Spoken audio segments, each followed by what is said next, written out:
Friends, welcome to the webinar organized by Mehta and Mehta Insolvency and Restructuring LLP. So we are carrying out masterclass on IBC code and relevant provision, case laws, proposed amendments and disciplinary hours. Now it is not proposed amendments, we can change it to amendment because it is now. Earlier we started when it was proposed, now it is amendments. And today is the fifth session. And we are covering section 16 to section 25. We have covered more sections because now decided cases for these sections are limited. Today's our panelist is Mr. Hemant J. Mehta. CA Hemant J. Mehta is a seasoned professional and partner at APMH and Associate LLP, bringing over 30 years of extensive experience since 1992. He holds a BCom as a FCA and possesses Master in Business Finance from ICAI, along with a certified concurrent auditor for banks.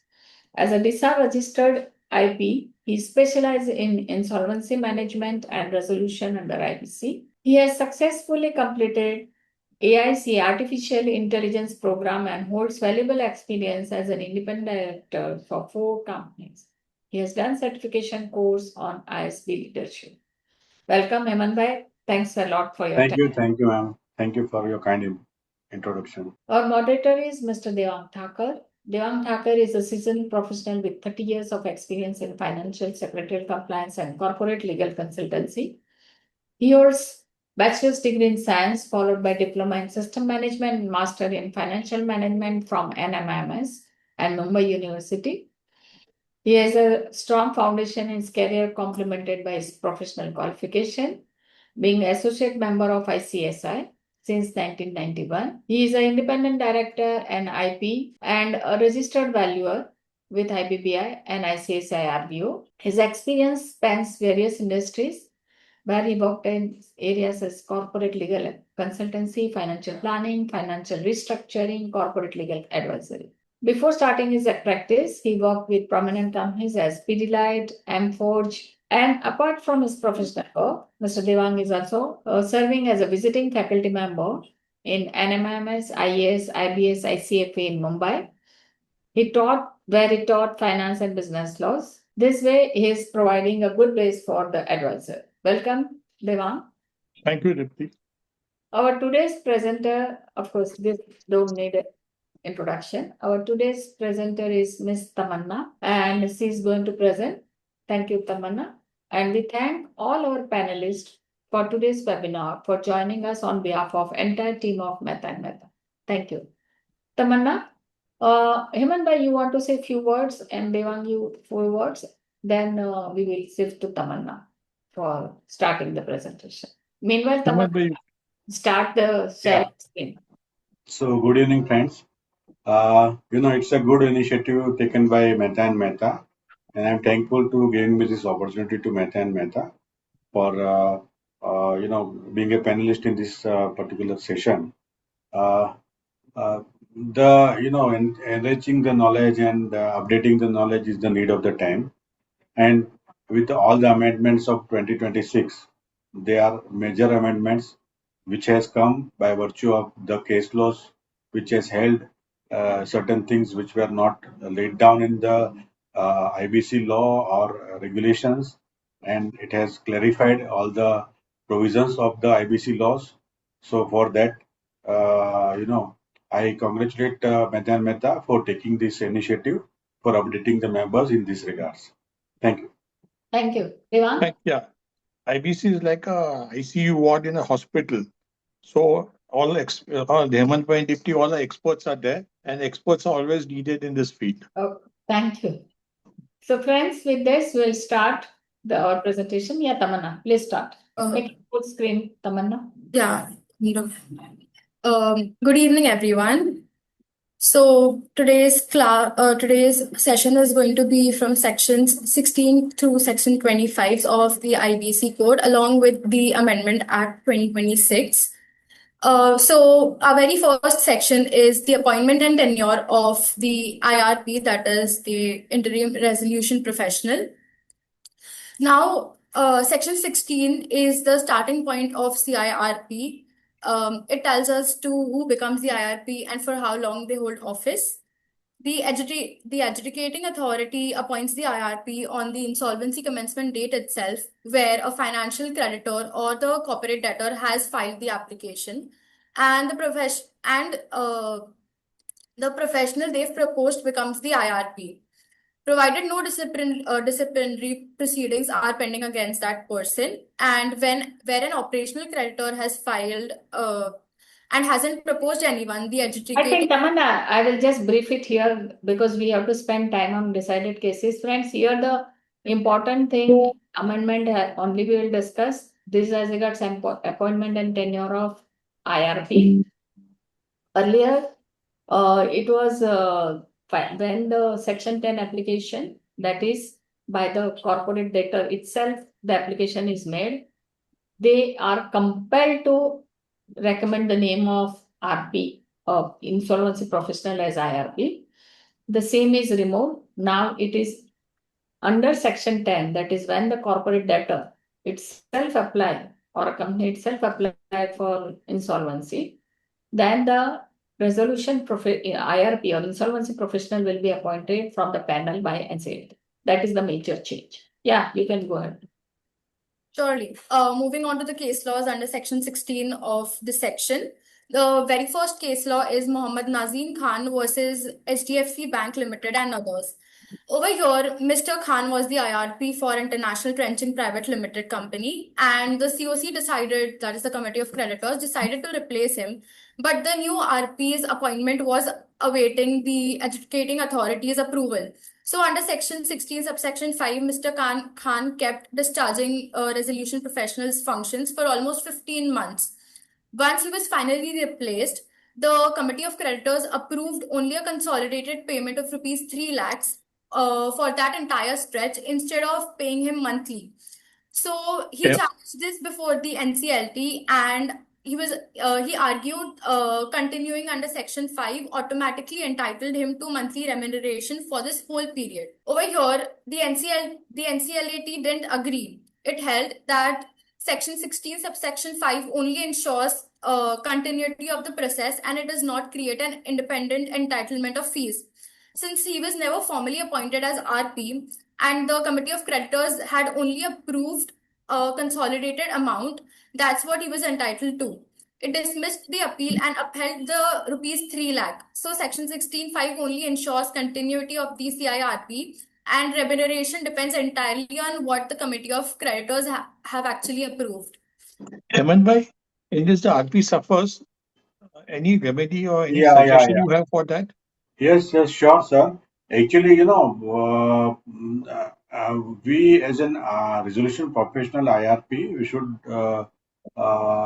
should ensure that COC approval is been obtained for the fees which has been taken during the tenure, which is continuing the office of RP as an IRP or RP, as the case may be, and ensure that proper resolution has to be passed. Because ultimately, in the case of Devaraj and Raman versus Bank of India, it was already held that since the resolution was properly passed and the fees were agreed, in that case, Supreme Court has decided that the fees are being payable to the RP. So one has to be very careful in while he is continuing the job as an IRP. Get either you just get the approval of COC for passing the resolution for his fees until his tenure of holding the office of the IRP or RP, as the case may be, get it approved. If COC refuses to do so, then you have to categorically mention that then in that case either you approve the fees or you give me an opportunity to you appoint somebody else in my place. Because ultimately, even though there is no provision, I agree that no provision to resign, but ultimately the COC has to decide whether they want to continue the same person or not. Because here in the given case which has been discussed here, it is 15 months time, So it is at the initiation of this particular thing only one has to ensure. Because even This for what- 15 months, his responsibility will still exist, no? Yeah, As an because IRP, IRP is he's functioning still all the work as responsible an for it. RP. responsibility of all the responsibilities are continuing, and therefore at the initiation stage only IRP has to make it sure if he's is approved, as IRP definitely in if it is the first COC, if they are deciding about the appointment and all these things, but at the time if he's continuing on the second month, third month, at the initiation stage only he has to inform to the COC and get the approval of his fees until he is continuing as an IRP. That is what my takeaway, and this might have happened with every majority of people who has faced such kind of things, because normally as and when the section 7 or 9 application are being admitted, now either promoter or somebody else goes for take it on a toss, and the challenge is up to Supreme Court, and so much time is being passed till that time. So we have to be careful about it. Dipti, your views? Yeah, the same way. It Yeah. is this what we maximum we can try. Yes. Otherwise, we have to fight. Yes. And there will be interesting case coming where though they are telling that it is not fixed or no provision, but when the IRP is acting as deemed RP, that all action is valid, and he is supposed to act as deemed RP and Hmm. perform all duty. So it's like I will say that in income tax, your income, your expense is allowed, but income is accounted, expense is not allowed. So you are liable to duty, perform everything, but no income is assured. It is That even in cannot fact, be. yeah, in one of my case, I am facing the same. I have been, my case has been admitted from 28th August 2024. I am still an IRP because there has been a stay order which is passed by the Honorable, status quo order by NCLT and thereafter Supreme Court. And now Supreme Court has reverted it back to NCLT. So immediately I filed an application stating that what are the duties which I have performed, all the progress report and all the, even though there was no COC, because I have already formed the COC, but by the time I called the first meeting, there has been a status quo. So I have already applied to NCLT about the to make them aware about the duties which I have performed during this period. File all the progress report. Called the instead of calling the COC, I called the stakeholders meeting regularly and updated them about the progress of the company, because this company is having about 40 plus subsidiaries under its hand, and it's a big company. So ultimately, we have to, make regular updation to the stakeholders of the meeting. So accordingly, we are performing our duty, and NCLT also has agreed for that. Today there was a hearing, and I think they have already agreed with this. Arre Thank wah. you. Great. So Congrats. you were appointed as IRP, but before, and you constituted COC, but before calling the meeting only, the stay came, right? Yes. Arre wah. Very good. It's a landmark thing then. Yeah, it's at 2024, August 24 case. Oh, great. Great. Congrats. Thank you for sharing that. Yeah. Yeah, Taman. Go next. So moving ahead, we have duties of the interim resolution professional under section 18. This basically lays out the duties of the IRP. Over here, a very important or major change that has been done is the explanation has been added for the word assets. So basically, it excludes third party assets held under trust or contractual agreements like No. Tamanna, this is section 18. The amendment is there that the duty that personal extent cooperation of interim resolution. But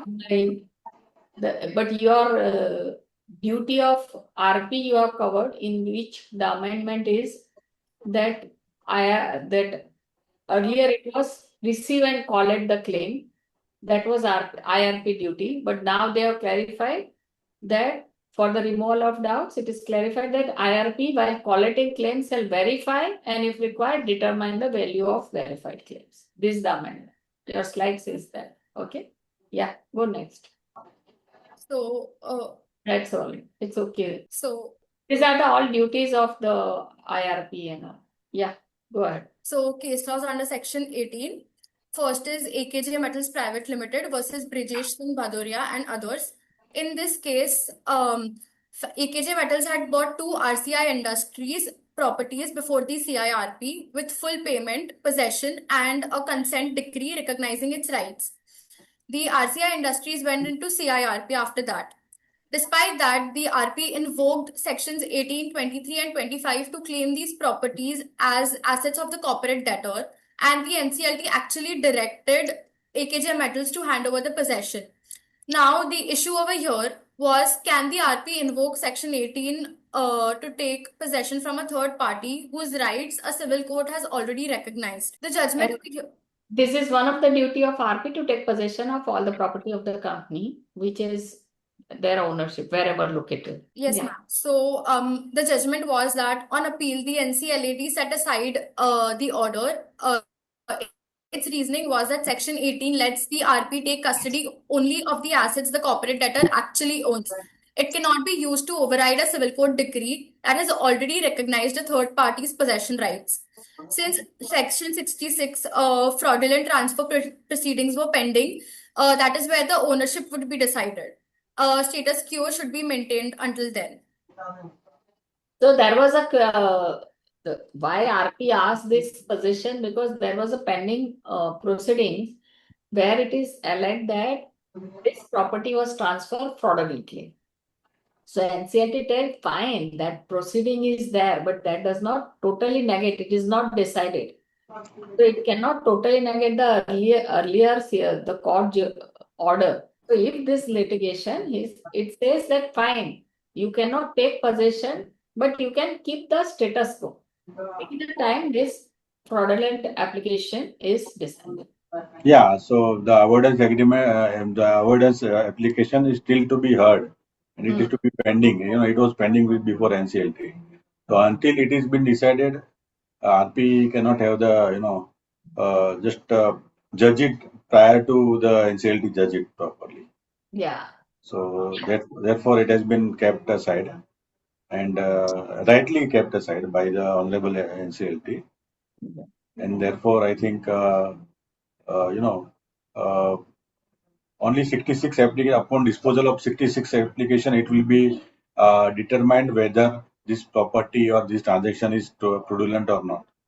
Right. And therefore, it has been kept the status quo. Yeah. You may go ahead, ma'am. Go ahead.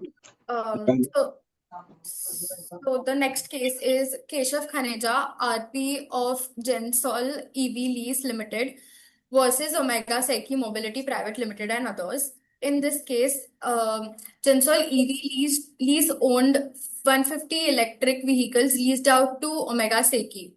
Once the CIRP began, the RP asked for the vehicles back along with the unpaid lease rentals. So Omega Seki didn't fully comply even after termination of the lease.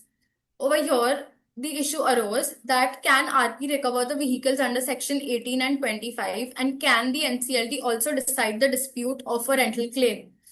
Over here, the judgment passed by the NCLT was the NCLT partly allowed the RP's application because ownership of vehicles had always remained with the corporate debtor. This was not a lease. This was a lease and not a sale.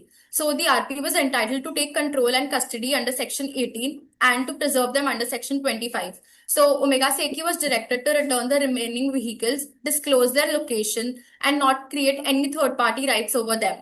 But the tribunal declined to decide the disputed lease rental claim itself, saying that that's a contractual money dispute needing detailed evidence, and it should go through appropriate proceedings.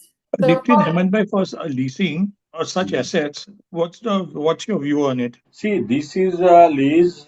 I think ultimately ownership, where it seems that ownership has not passed on to the leasee until he make the final payment, or until there is a some occurrence of some payment or something. Because right now the ownership is lying with the CD, and it's only just a operating lease, which I think has been given to the earlier party, and therefore the ownership right remained with the CD, and therefore RP has been rightly allowed by Honorable NCLT for taking the possession back from the leasee And so far as the lease rent outstanding is concerned, definitely there are certain other laws which are prevailing. So NCLT said that you have to apply It to is those laws. disputed. That's why they have said that. Disputed, there was a dispute as regard lease rental. So NCLT What Yeah. said. about other leases and rentals, say property or any other thing else? How does that operate? Yes. So there has been a controversial judgment. Earlier, there has been some other case law where it has been held that a lease rent also can be paid by Honorable NCLT indirectly. They have already ordered to pay the lease rent also, outstanding lease rent. But here, as Madam said it rightly, it might be disputed or something might have been happened. Therefore, they said that you go for the alternate remedy. Other than going for the NCLT, because they do not have the jurisdiction for any dispute in this respect. So, the dispute will be resolved by some other proper authorities, adjudicating authorities. Thank you. Yeah. Yeah, come on. Okay, so moving ahead, we have section 19. Section 19 says persons to extend cooperation to the IRP.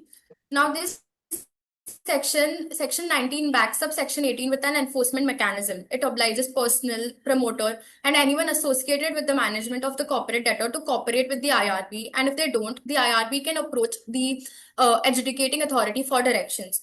Over here, in the 2026 amendment, the scope of subsection 1 has been widened, and it now expressly covers anyone who is or has been a personnel or associated with management or even engaged under a contract for service with the corporate debtor. So, past employees and contractual service providers are now squarely within the reach and not just the current management. Yes. It is day in and day out difficulty faced by IRP or RP to get the information from the outside party, like where you have a contractual obligation for, as an auditor. They are the separate professional, they are not the company's person. So to overcome those difficulties, I think this amendment has been rightly carried out by IBPI, by the authorities. So I think this is in the right step because as an RP, the promoters are always negative. They are not in a position to they are not sharing the information in spite of Section 19 application and all these things. So if I require to start, for example, in my case, it was a listed company, and in spite of being a listed company, when I took the position in 2019, the audited accounts were only completed up to 2014-15. So it was difficult for me to have the furtherance of accounts, or I cannot continue with carrying out the accounts of the company without getting the information, trial balance, proper ledger accounts, and everything. So I approached the auditors. Fortunately, auditors was cooperative enough, but in one of the case, the auditor has refused to give the information in another case. He said that I am not covered under. I will not give you the information. And Hemant, what therefore, if his fees are pending? Still he has to yeah, give? yeah, they said that my fees are pending, and we said them, sir, you can file your claim in that respect. I'll definitely cooperate you for filing your claims. So then naturally there is no any other remedy other than to file the claims as an operational creditor. So we have to help him that you file Form B, and then accordingly you can ask the Form B. This claim can be invited by us upon the documents. So everything, but getting the information from professionals who have been appointed in past was very difficult task earlier. Now I think it has made a little bit easy by carrying out this amendment, and it is a welcome step. And definitely now I think we'll be in a position to get the information required from other professional also. Even from architect also, we were not in a position to get the plan, approved plan copy, which has been there has been certain area which has not been still developed, and all these things. So they were refusing to get give all this information. They said you are not our client, so we'll not provide you the information. So that kind of thing has happened in past, and because of that only, I think this amendment, and Yeah. that's what I And welcome. next cases will show that what kind of problem we faced and why this amendment came. Yes, yes, It's a yes, much broader thing. Yeah, Taman. yes. So moving ahead, case laws under section 19. First case is Sanjeev Kumar Arora versus Deepak Thukral and others, 2026. So the facts of the case are Mr. Arora was statutory auditor for Lakshmi Precision Screws for the financial year 2017-2018. And during the CIRP, the RP wanted the audit records and working papers from the auditor. The COC replaced him as the auditor and he resigned. And the RP then filed a Section 19 application to compel him to complete the audit and hand over information. So the NCLT allowed the RP's application and the auditor appealed. So the issue in the case was that can a statutory auditor be compelled under Section 19 as someone associated with the management? The NCLAT's judgment was that it was fairly empathetic. A statutory auditor is an independent professional, not a person associated with the management of the corporate debtor, and can't be compelled unless Section 19's own requirements are not met. Document production directions also require proof the person actually holds these documents. Yes, as I stated earlier, the similar kind of problem, which I think almost every insolvency professional might have faced during the course of discharging his duty, for either it is an auditor or it is architect or it is other professionals. Okay, so to overcome all these things, I think this is a welcome change, and we can now officially seek the permission. I mean, we can officially seek the information from all these professionals, and Section 19 application can be filed if it is not provided. 19.2 application can be filed if it is not provided, in spite of several reminders. Yeah, Taman. Moving on, we have another case law, Mega Mall Management Services Private Limited versus Ajay Kumar Agarwal. In this, Avani Projects, the developer of Avani Roads Riverside Mall, went into CIRP. The RP wanted details of rent, license, fees, and parking income from the mall. The information was held by the Mega Mall Management Services, the entity actually running the mall. The Mega Mall refused, calling itself an independent third party with no obligation to the corporate debtor. So the NCLT ordered disclosure anyway, and Mega Mall appealed. Now, over here, the issue was, can the RP compel this disclosure under Section 19 despite the independence claim? The NCLT dismissed the appeal. It found that Mega Mall had a continuing nexus with the corporate debtor, and it was enough to bring it within the corporation obligation under Section 19. The NCLAT said disclosure doesn't decide ownership, it just lets the RP investigate and maximize the asset value. Banbhai, in many the hotels are managed by somebody else and owned by somebody else. So would a similar matter come here also? Yeah. Here it seems that the corporate debtors company only manages the associate company of the corporate debtor only manages the mall. Okay, so they are the same group companies here. So rightly observed by NCLT that they are the same group company, and it's nothing but a part of corporate debtor. It can be framed within the four corners of that related party, and therefore it's nothing but corporate debtors part only, and therefore it has been decided. But now I think after this amendment, officially you can say that you can ask any information from anyone, whether related or not, and provided if they have provided the service in the past to the corporate debtor. So anybody who has provided services in the past to the corporate debtor can definitely ask the information from Even if they're not a related party, right? Yeah, even if whether they are related, not related. It's now, I think, set, this question and this all this controversy has been set aside after making this amendment. So good that NCLAT has already decided earlier. Fine. Yeah, Taman. Go ahead. Moving on to Section 21, Committee of Creditors. So the Committee of Creditors is constituted by the IRP after collating claims and consists of all financial creditors. excluding related parties, except the regulated entities that became related only through pre-insolvency commencement date, debt to equity conversion. Over here, a person who is both a financial and operational creditor is treated as each to the relevant extent, and consortium leaders may vote via trustee in person or through their IP.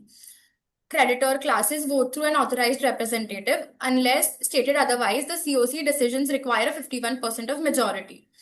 Over here, there was an amendment in the year 2026. Sorry, I'm so sorry. That was subsection 11 of this section. Subsection 11 has been amended, and it means the same COC continues into liquidation, supervising the liquidator, with the amendment applying both to fresh liquidations and the specified ongoing ones. That this amendment affected a lot liquidation, including me. I have suffered in a, we had already issued the notice and this amendment become effective. So we have to change it and send the notice, mention why now this people will have vote, this people not added, we have added this people. Immediately a day before we have to change everything. And entire thing, the voting power changed suddenly because of this amendment become effective by notification.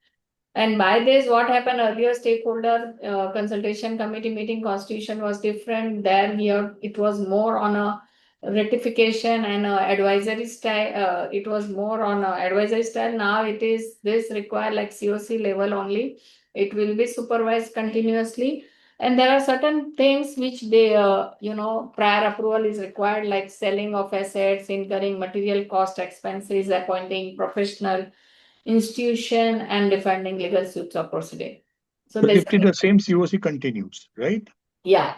Go ahead, Tamanna. Okay, so moving towards the case laws under section 21, the very first case law is Indore Private Limited versus BK Coalfields Private Limited. In this case, Indore Private Limited was an operational creditor and had initiated the CIRP against BK Coalfields. The IRP constituted a COC with two financial creditors. Now, Indore Private Limited challenged the COC itself. The issue arose that whether AP Coal Washeries Private Limited and Southwest Mining Limited were related parties of the corporate debtor under section 5 subsection 24, thereby attracting the disqualification under the provision to section 21 subsection 2 and rendering the COC illegally constituted. Over here, the NCLT dismissed this claim and said common addresses, past business ties, or indirect relationships don't establish related party status, and the financial creditors were allowed to keep their votes. Yeah. For example, if I and Dipti ma'am, sitting on the same office and we are practicing independently, doesn't mean that we are the related parties. Here the establishment of related party is as per the related party definition which has been given, and accordingly you have to establish that it is a related party. Here, unfortunately or fortunately, I don't know, but the RP could not establish that they are the other party could not establish that they are the related parties, having the common address, or all this test has failed, and therefore these parties has held that they are not the related party. That is what I understand. And it's very important to note, just because we have doubt doesn't mean it will be decided. We have to prove that. Yes. A person You have to can prove say, that. Yes. that is the main Just thing. making allegation without any support or any proof. Yeah, And NCLT as is per not the going law. to do all these things. Yes. Investigation. They are not that. Yeah. The important message is that just by doubt, NCLT will not give that kind of order. Okay. Yeah. Yes. So, moving ahead, the next case law is Joseph Jayanand and another versus Ritesh Prakash Aditya, RP of Naval Mars Shipping India. Over here, the facts of the case are Naval Mars Shipping went into CIRP on an application by its UK parent, Naval Mars UK Limited, an operational creditor, who then held 91.78% voting shares in the COC. The suspended directors argued that Nivelma UK was a related party through common directorship and sought its removal. Over here, the issue arose that whether an operational creditor alleged to be a related party of the corporate debtor could be disqualified from the committee of creditors under the first provision to section 21 subsection 2 of the IBC. Over here, the NCLT dismissed the application. Its reasoning was that the related party disqualification under the first proviso to section 21 subsection 2 applies only to related party financial creditors and not to operational creditors.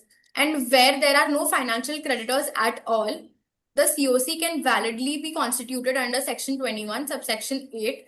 So there was no basis to remove the Nivelmar UK or unwind the CIRP proceedings. Yeah, it's either, I think, as per the law, this there may be some, loophole. I can say that, No, uh, it is, Hemant bhai, it yeah. is nowhere it is specifically, even in the regulation. That is, they Yes, are yes, yes. telling a related party only related to financial creditor. And subsequently also they are telling operational creditor only and no related party or disqualification they are mentioning. I think the intention maybe they may be predicting the right way that there will be, interparty company transactions and all that, and there can be a subsidiary or associate company, and they cannot be ineligible when the companies are two different entities. Whatever may having be a- the logic, but the thing is for OC there is no related party ineligibility. Dipti, just having one common director can be related party? That's also a question, no? What? Sorry? Just being a common director can be a related party? No, that definition we have to check, and if it is there, it is related party. But in this I case, think it's there. It's there. Common yeah, directorship it is is there. there. And they are not telling it is not related party. They are telling it is related party. But the thing that for operational creditor, the ineligibility of related party does not happen. That is not mentioned. Now, one thing Yeah, yeah. also the question comes whether even FC related party, whether they cannot be part of committee or they can be COC, but they cannot vote, they cannot participate, they cannot. There are two Yes, yes. views prevailing. Again, Yeah. third thing come that as regards when that related party voting power is not, because in this scenario, when there is FC is related party, so you have no choice but to have OC. Now that OC related voting power does not curtail by that related party disqualification like FC. But in this case, they are referred earlier that if resolution plan is there, we are referring that in earlier other case. In section 30, subsection 5, there is specifically mentioned that for related party, then the COs, the applicant themselves of resolution plan cannot vote for. That is a different thing.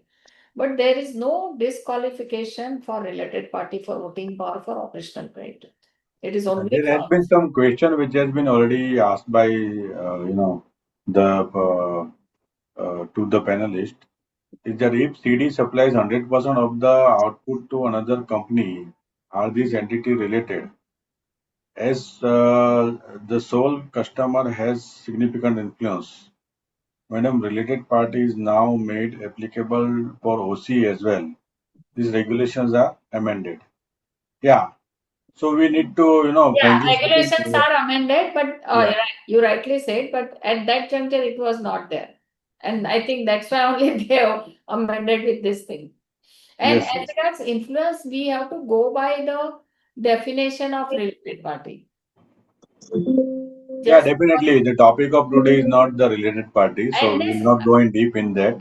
But no, one has to see the definition and then yeah, accordingly. then only if 100% output is given or supplied to another company, it can have influence. It's a, you have to prove that it is within the definition of related I party. will tell you that, related parties are defined in different context, in different act. For example, Ind AS or, the related party is defined in separate manner. For a Companies Act, it is defined in separate manner. So they are defined in separate manner. We have to see from the point of view of IBC, and accordingly we have to decide about the related party status. Yeah, Taman. Okay, moving forward to the next case, that is COC of Think and Learn Private Limited versus Riju Ravindran and others. In this case, the RP had reconstituted the COC by removing Glass Trust and Aditya Birla Capital, but the NCLT restored their membership. Separately, a suspended director sought Glass Trust's removal from the COC, and the COC itself tried to implead as a party in those proceedings. The NCLT refused, holding the COC has no separate legal personality and can act only through the RP. Over here, the issue arose that whether the Committee of Creditors can litigate in its own name under the IBC and whether it was a necessary or proper party to proceedings concerning the membership of one of its creditors. Over here, the judgment was given by the NCLAT. So the NCLAT said that the COC, while not a juristic person, is a statutory body under Section 21 and can litigate in its own name in appropriate IBC proceedings.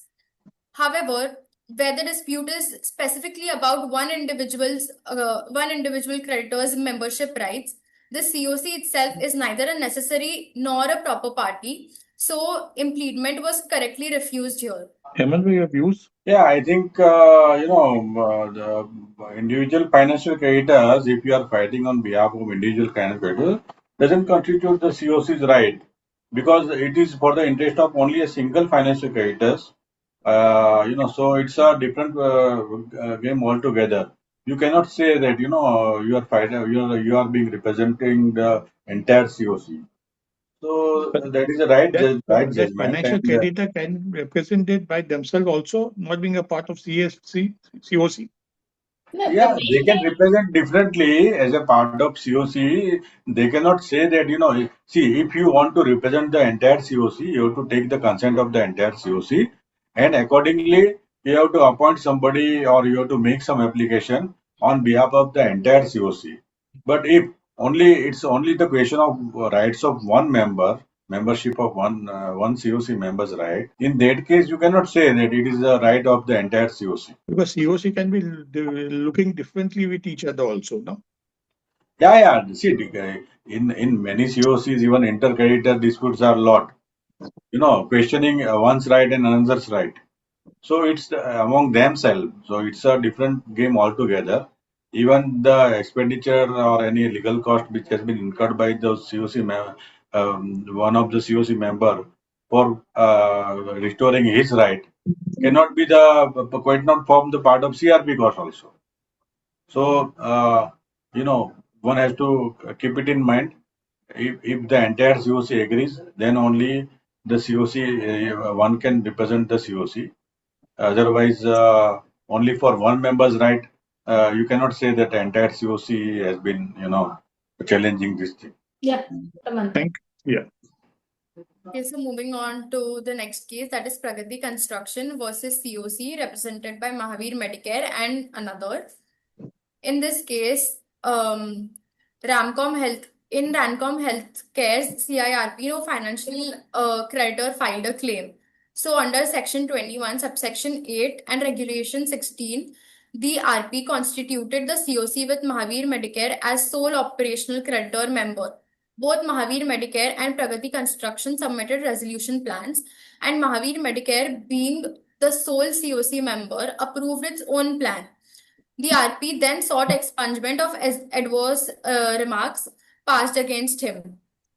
So that itself was the issue, whether the expungement remarks could be passed against him. And the judgment was that the NCLAT agreed and expunged the remarks. The COC constituted under Section 21, subsection 8 and Regulation 16 was valid. And but the sole operational creditor, being itself a resolution applicant, could not vote on its own plan because of the bar under Section 30, subsection 5. So the tribunal drew a clear line between a genuine interpretational error and a deliberate misconduct and found that this was an interpretational error. Yeah, so far as forming of the COC is concerned, definitely RPS followed as per the regulations as laid down in the law. So far as forming of the COC, there is no any concern. You cannot hold the RPS responsible because RPS follow the law of the land. And however, for the purpose of the sole COC member being the resolution applicant and voting on his own plan is definitely something which is barred under section 30 subsection 5. So one cannot vote on his own resolution plan. So to that extent, this is a disqualification.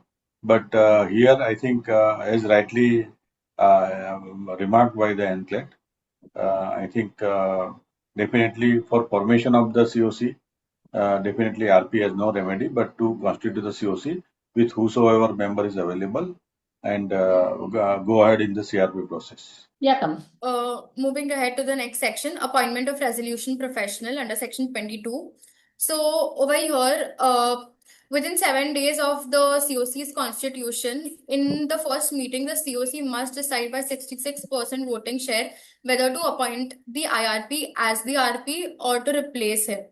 Over here, there was an amendment made that since the 2026 amendment, continuing the IRP needs his own written consent, and replacing him needs the proposed RP's written consent, both in specified form before the adjudicating authority and board to confirm the appointment. But now the amendment says that it is not necessary adjudicating author NCLT permission. It shall be deemed to be appointed if he is not removed.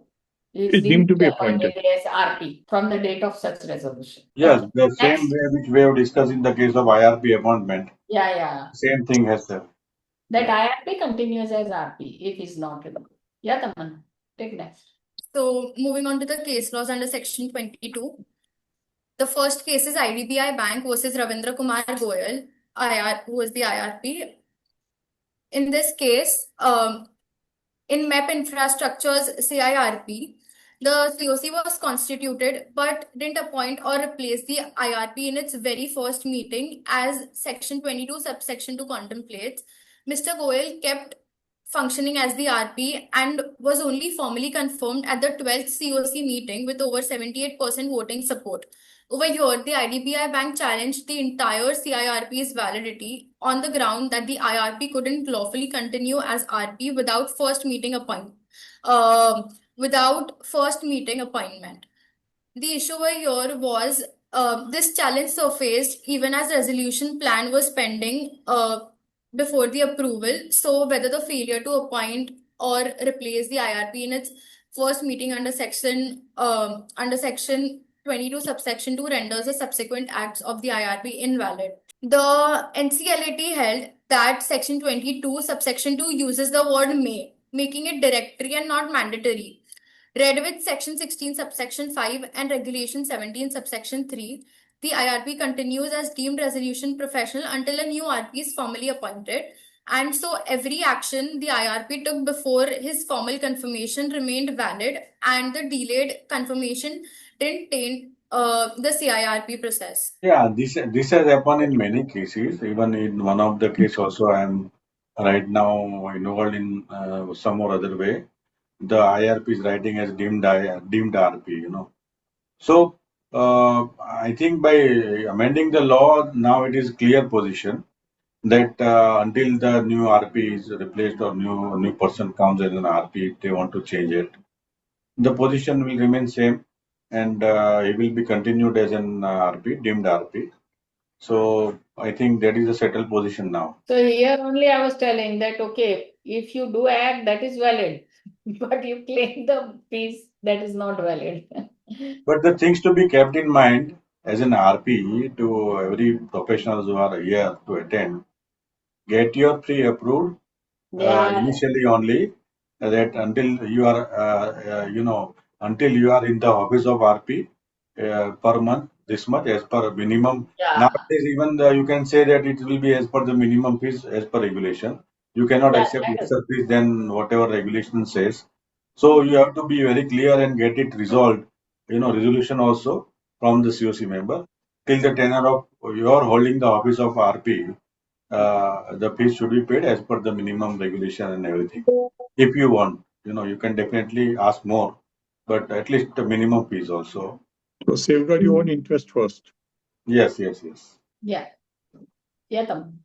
So moving on, section 25 is the duties of resolution professional. So the RP's duty is basically to preserve and protect the corporate debtors' assets and to keep the business running. This means taking immediate custody and control of all of the assets and records representing the corporate debtor in judicial and arbitral proceedings, and raising interim finance with the COC approval, appointing professionals, maintaining claims list, etc., and preparing the information memorandum, inviting applicants, and presenting plans to There are the many duties. Tamanna, leave it. All So- RPs knows their duties actually. Yes, everybody knows.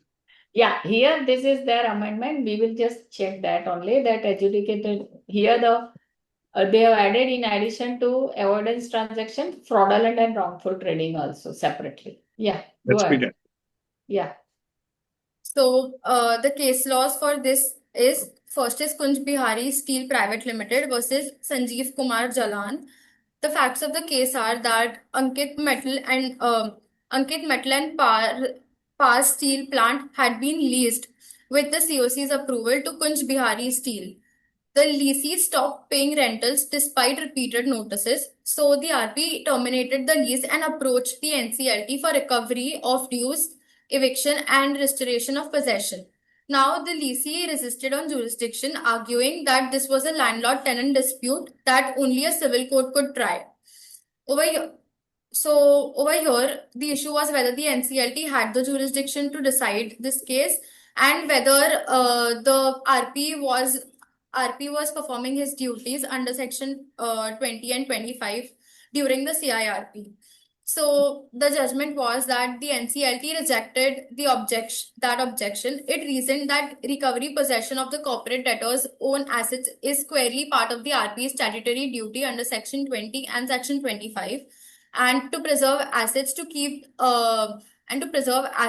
run the business as a going concern and to maximize the value. And section 60 subsection 5 gives the NCLT jurisdiction to grant eviction and possession where that relief is necessary for the effective conduct of the CIRP. The lessee was ordered to clear the dues and hand over the possession within 2 weeks, with police assistance authorized if needed. Same thing. I think in the earlier case, which we had already discussed earlier, it was regarding the disputed rent. So, if it is disputed rent, then definitely NCLT will grant that, if something is disputed, then there is another court which is there to resolve your dispute. Here, in this case, there is a distinction. Here, the rent is clear. There is no any dispute regarding the rent outstanding. So, it is as per the rent agreement. So, definitely NCLT has the power and jurisdictions to direct for recovery as well as for getting the possession of the particular premises. The similar kind of application is pending in one of my case where I also applied to NCLT where the lease is continued, but he's not paying the rent since many 1 or 2 years, and for that purpose I have already requested my prayers are to recover the rent as well as to vacate the premises and get back the possession of this particular place. So similar kind of things, I think Honorable NCLT is right in there. Yeah. Go ahead. Yes. Okay. So with that, we've come to the end of case laws. Now we'll be moving on to the disciplinary committee orders. The very first order is CIRP of Transport Solutions India Private Limited. So the very first contravention is that the RP had engaged Advocate Khanolkar to defend the CIRP admission order in appeal before the NCLAT. Advocate Khanolkar on his own brought in a second advocate, Advocate Pradhan, for filings and appearances in Delhi. Acting purely on Advocate Khanolkar's letters, the RP paid Advocate Pradhan about 76,500 rupees across 3 installments throughout the years 2023 to 2024, with no direct engagement letters, no invoices from him at the time, no prior COCO notifications, and no disclosure of his role to the IPA. Separately, the RP's own relationship disclosure for Advocate Khanolkar was engaged back in March 2022, and it was filed only in December 2025, over 3 years later, and only once the complaint was already under examination. So over here, the RP contended that the COC was under an NCLAT stay till September 2024. So there was simply no COC to ratify anything earlier. Yet the company still had to be run as a going concern. Engaging Advocate Pradhan, he said was entirely Advocate Khanolkar's call, purely for logistics. The payment just followed Advocate Khanolkar's written requests and were reflected in the form CIRP2. Once the COC was finally constituted, it ratified the full legal cost, including these payments, and the complainant even confirmed in writing that this was just an accounting mix-up with nothing actually outstanding. On disclosure, he argued that clauses 8B to 8D only came into force in July 2022 after Advocate Khanolkar's engagement began, so it didn't strictly bind him. Though he would disclose it voluntarily. Now, what were the findings and analysis of the DC? So none of this actually held up in court. The complainant's later withdrawal was irrelevant. Conventions are assessed on merit and not on who is willing to pursue them. So the COC stay explained the absence of ratification. The DC said, but not the more basic lapses. No direct engagement of Advocate Pradhan and no contemporaneous invoices, no disclosure of his role, and none of which actually needed a COC to exist. A blatantly produced engagement letter for Advocate Pradhan with no email trail or proof of acceptance was given no weight. And ratification after the fact, the DC held, cannot retrospectively cure what should have been done contemporaneously. So on the disclosure delay, the obligation runs for as long as the relationship lasts, not just from its start date. So a 3-year delay defeated the very purpose of real-time transparency the requirement exists for. So finally, the order was that a warning to comply strictly going forward, plus a monetary penalty of rupees 25,000 was payable to the Consolidated Fund of India within 45 days, with proof submitted to the IBBI. So the lesson is that you Unfortunately, you make this payment would to the professional appointed by you with whom you enter into arrangement. Don't act on the instruction. That is logic. There is no intention apparently, because it is normal that advocate on record appoint counsel, or advocate in Bombay appoint counsel, or advocate in Delhi, and this may be the case, but you should have entered. In short, you have to make payment to the professional you appointed. That's all. This is the lesson. That's said. Sometime in Supreme Court and everywhere, you require AOR and counselor.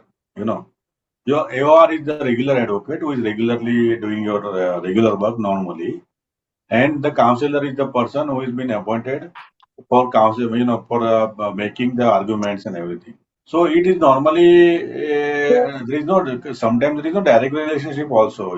It is only the AOR who is bringing out the counselor for arguing the matters. So anyhow, unfortunately, in this case, the complainant himself was some third party, and on that initiation, this action has been taken. But one has to be very careful. One has to definitely disclose nowadays even the reporting limit also is, I think, 3 days from the date of appointment. So it's very short, and by the time you recognize, there is a delay. So you have to be careful, and one has to be very careful while the moment you appoint.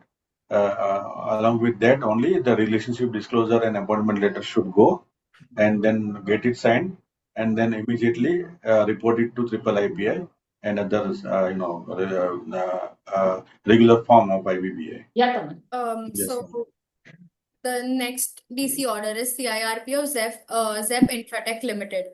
Over here, the IRP itself became the RP and served as the RP for ZEP Infratech Limited, and two contraventions were found against him. The first one was on valuation. So certain land parcels were carried in the information memorandum at book value despite an admitted title defect.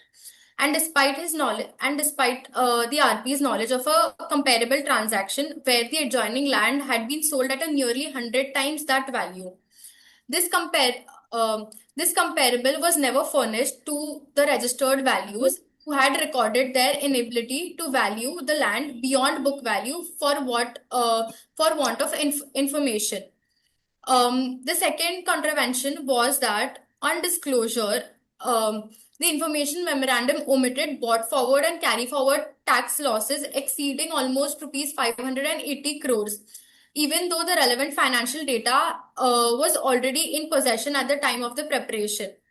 Over here, the submissions of the RP were fragmentary, and the lands he said He said that the records were fragmentary, and the land's history was disclosed to the COC, which had accepted his reasoning against pursuing costly title litigation.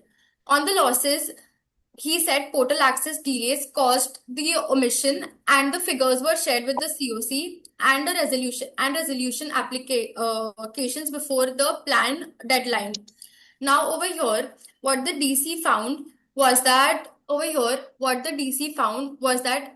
approval is only as sound as the information placed before it. It cannot excuse the RP's own failure to furnish accurate and complete information. The comparable sales should have gone to the valuers, and the loss figure should have been disclosed with caveats, or the information memorandum should have been revised, not omitted. The order in this DC was that suspension of the RP's registration as insolvency professional for 2 years, effective 30 days from the order, with direction that the COCs of all corporate debtors where he was providing services replace him within 30 days.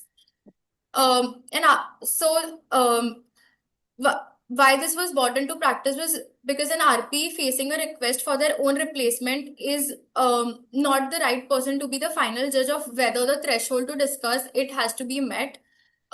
Which is why the IBBI disciplinary proceedings run to preponderance of probabilities, not the criminal standards. Okay. Yeah, even nowadays IBBI communicate to financial creditor also to remove remove the IRP in such a situation where there is a suspension and everything.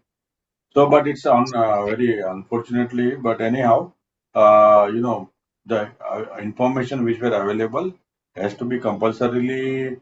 The lesson from learning here is that only should be disclosed properly in either in the information memorandum.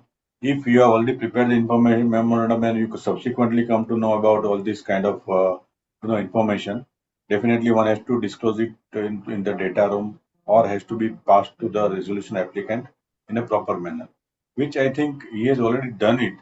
But somehow I miss the fact of the cases are not here clear. Why the IBB has again after doing all this thing has passed on the structure to the RP. Maybe because the value of he is not the only one thing which I can make it out from this case is he has despite of having knowledge about that the adjoining plot has already gone 100 times then the value of this particular assets which has been valued and he has not passed on the information to the valuer for this.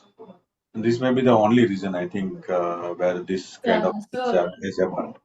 So it says that means once the valuer does the valuation, doesn't mean your role complete. You have to check that what information, what is the valuation given, whether he covered all the assets or anything, the information you have. Since he was knowing the valuation was quite low because the valuer was not knowing that this is the market value maybe. So even though they commit a mistake, it should bring to the notice that the valuation is coming less. A value can also be taken to task.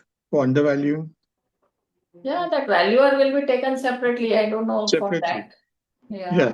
no, But you here, say you know, land and it building said, valuer. Devang Bhai, it said here that there were certain disputes which may not be the case in the adjoining plot, you know. Yeah. Some dispute of serious nature which has been impacted significantly to the title of the assets. If that is the case, then one has to argue about it in the present case. You Right. know, in many cases, I have experienced that. As in, I also experienced in many cases here in my own cases. The title itself is challengeable. Itself, Then the has been, value will be yeah. adversely affected. Ah, Hemant bhai, it's better to get a legal scrutiny done before you do a valuation, because it all no, depends on that also. yeah. Legal scrutiny is done. Even we are informing the legal cases which are pending Yeah, before you the can ask Supreme that Court, any before the litigation High on Court. the property or Yeah, asset. so we are disclosing everything in the information memorandum and everywhere, even to the Yeah. valuer also while valuing the property. You know, Yeah. that this kind of situation we should not land it up. Yeah. Tamanna, is there any cases or? I No, think, at yeah, the end of the Yeah, because we restricted now yeah, as suggested only yes, to we are declaring extending the order. time. Yes.